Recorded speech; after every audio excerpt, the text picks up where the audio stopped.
देखिए, अभी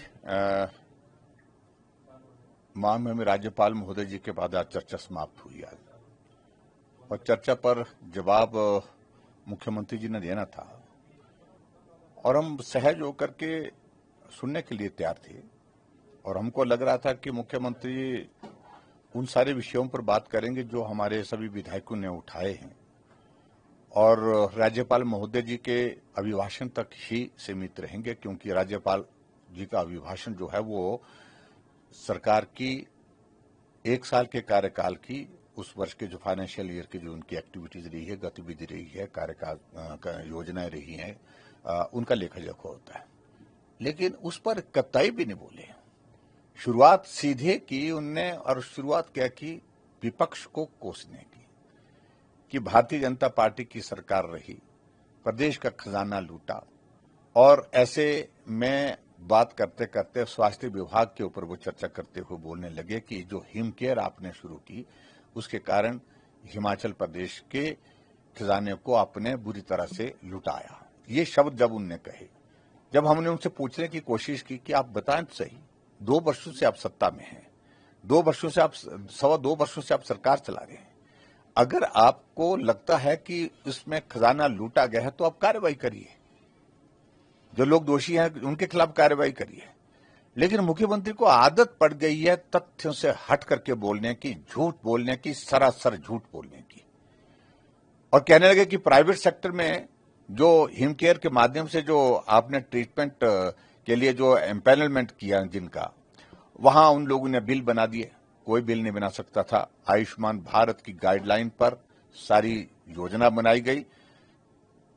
एक ऑपरेशन का, जिस बीमारी का इलाज होना, उसके लिए कितना पैसा हिम केयर के माध्यम से परमिसिबल है, कितना दिया जा सकता है, वही उसमें सारा एक एक चीज को लेकर के बड़ा क्लियर है। हमने कहा, खड़े होकर के हमने पूछा कि आप ये आरोप लगाने के लिए खड़े हुए हैं या अपनी सरकार की 2 वर्ष की उपलब्धियों पर आप बात करने जा रहे हैं? ये कब तक चलता रहेगा?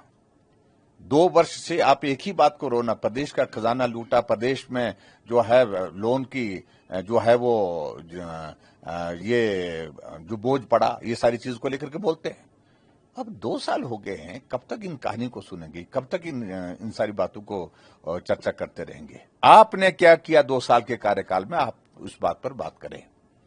और आज ये हकीकत है, हिमाचल प्रदेश में भ्रष्टाचार चरम सीमा पर है, और वो भ्रष्टाचार को खुलेआम संरक्षण अगर दे रहे हैं तो सरकार दे रही है, सीधा सा उसमें है।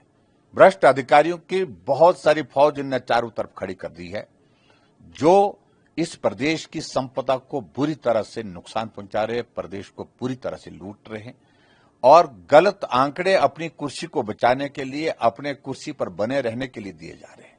इसलिए मैं इस बात को बड़ा साफ कहा है कि ये बड़ा अनफॉर्चुनेट है, बहुत दुर्भाग्य है। और दूसरी बात, मुख्यमंत्री जी की इस कहानी को कब तक सुनेंगे? जो बोलना है झूठ ही बोलना है, सत्य बोलना नहीं है। ऐसी सूरत में भारतीय जनता पार्टी के सारे विधायक दल ने तय किया कि अनावश्यक रूप से अनाप शनाप ये बोलते रहेंगे, झूठ बोलते रहेंगे, तथ्य पर बात करने की इनकी आदत है नहीं, ना पहले की है जब छात्र जीवन में थे, ना अब करते हैं, और ना आने वाले समय में इससे उम्मीद है।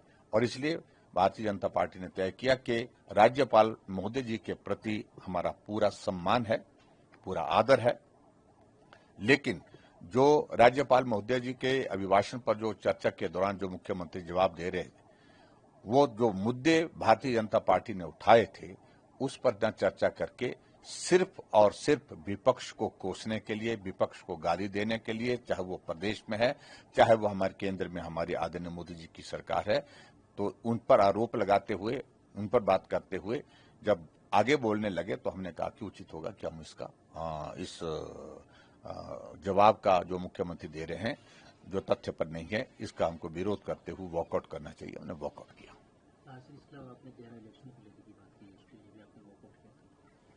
नहीं, देखिए, वो तो नया तथ्य हमारे सामने आज आया है और मुझे जानकारी भी नहीं थी इस बात को लेकर के, लेकिन आज एक प्रश्न लगा था, उस प्रश्न के संदर्भ में यह था कि देहरा में जब चुनाव हो रहा था, उपचुनाव हो रहा था, उस उपचुनाव के दौरान वहां मुख्यमंत्री जी की पत्नी चुनाव लड़ रही थी, आदर्श आचार संहिता लगी हुई थी, लेकिन लाखों रुपए